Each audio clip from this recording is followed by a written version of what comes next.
We ready? Everybody ready? I can't hardly see who's on here, but all right, I'll start off. Well, first off, you know, uh, sometimes just find ways.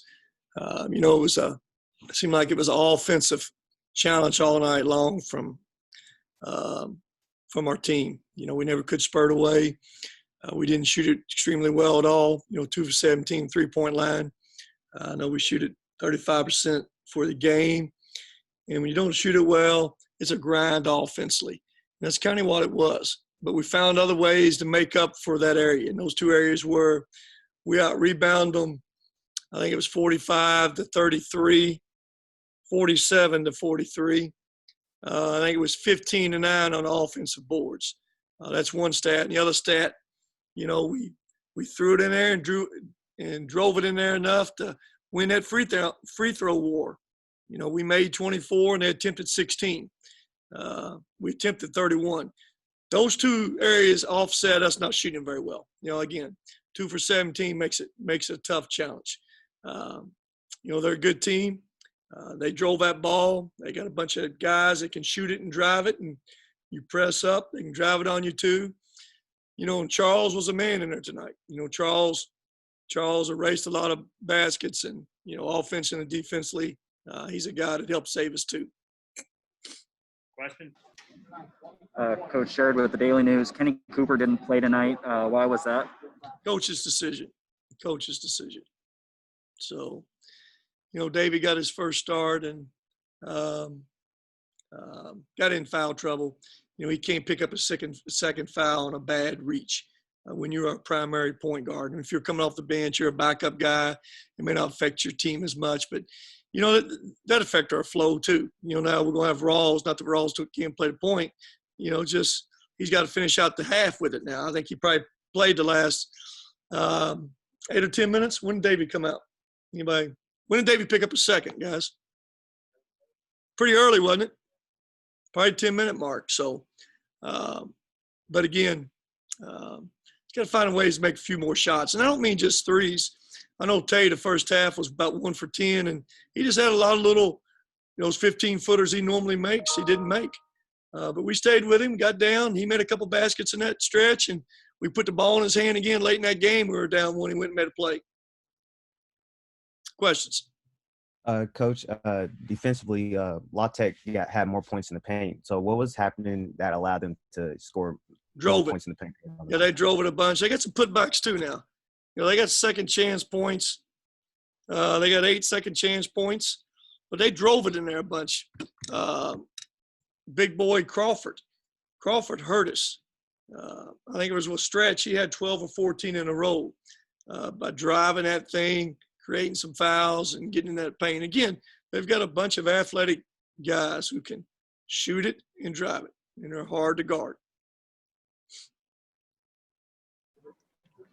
Coach shared again with the Daily News. We've talked about Charles all year and what he does. I know he's been banged up here lately, but he comes out tonight with 24 points, 17 rebounds, 4 blocks, including one big one late. And Carson as well, your two big guys. He has 10 points and 9 rebounds, his best game maybe since West Virginia. What did you think of those two in this one? Well, we went in this game. We need Carson to be more productive for us. It's just very obvious. Because defensively, he's going to be chasing around a lot of 4s out there, quicker guys, and that's probably not to his advantage most nights. But he's got to be able to make them pay some, at that other end down there. We made a sort of effort to go to him some. He had a matchup, a guy we felt like he could score over, Pendleton.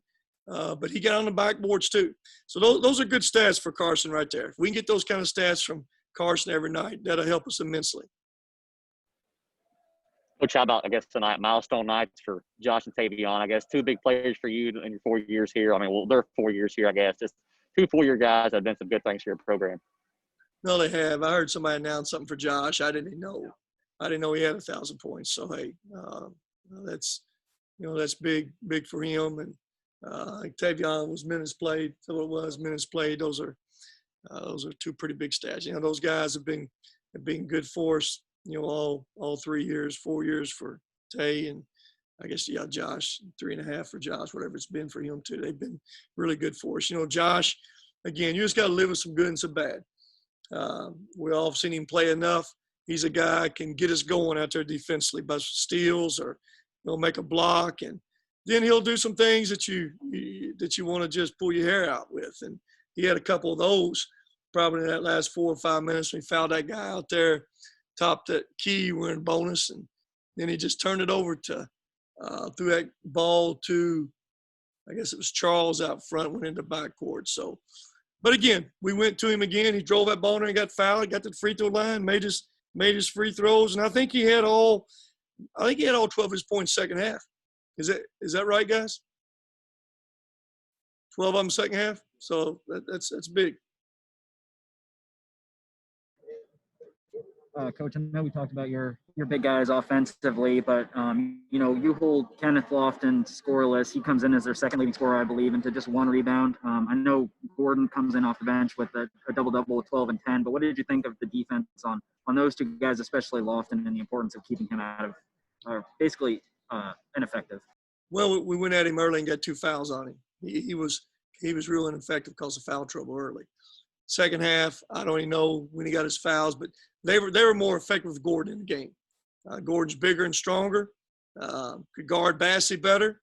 And again, if you look at Gordon's stats for them even, he was averaging 4.5, 5 points a game in 10 minutes played. When you translate it into 30 minutes, he's a 15-point a game guy. So we knew he's a very capable guy. And again, he's a load in there. Shit, he's, you know, whatever he is, 6'11", 260, 270. You know, Carson, I remember Carson had a big play the second half, was able to come around him, get a deflection. In that second half, got us out in transition, scored in transition. So again, tomorrow night, they're going to come at those same guys, you know. Lofton, I'm sure you won't look at the stat sheet and he has no points and 1 rebound. So, but we did do a good job on it. Coach, again, defensively, on the perimeter, they shot 5 of 22 from 3. So, you know, how'd you feel about, you know, the guard play on the perimeter? Well, the good and bad with it was this. I just think we got beat on that bounce way too much still. You know, and you've got to build, and it's hard to build a guard 3-point shooter and guard a guy that can really put it down and drive it.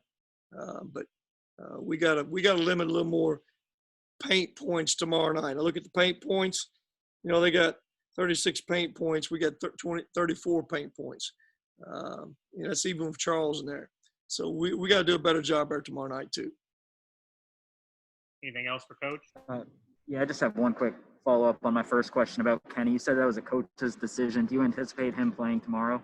You know, at this point, I don't know yet. We'll see. Not for sure. Jared. Everybody good? All right.